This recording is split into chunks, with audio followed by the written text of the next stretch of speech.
नमस्कार, मी अनन्या रत्नमाला विष्णू जेरे. आमची शाळा जिल्हा परिषद प्राथमिक शाळा मौजपुरी जालना.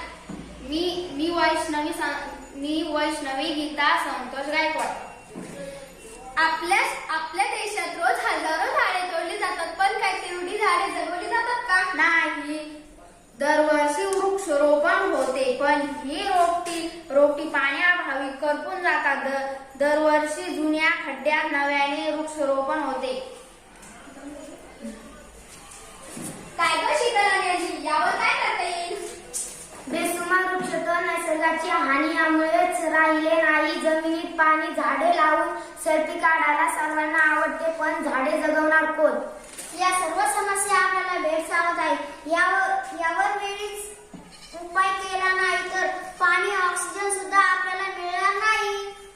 या सर्व समस्यांवर मात करण्यासाठी आम्ही घेऊन आलो आहोत एक प्रोजेक्ट, ज्याचे नाव आहे सौरवृक्ष.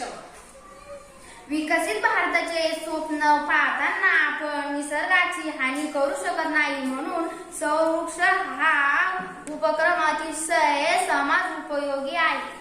भारतात हजारो डोंगर पर्वत असे आहे जे उजाड आहे. पावसाळ्यात पाऊस पडतो, रोपटी वाढतात, नंतर पाण्याअभावी रोपटी करपून जातात. आम्ही सौरपंपावर जगणारे सौरवृक्ष निर्माण करू. डोंगराच्या पायथ्याशी पाणी असते आणि डोंगराच्या माथ्यावर झाडे पाण्याअभावी जळून जातात. सूर्य हा ऊर्जेचा अखंड स्रोत आहे.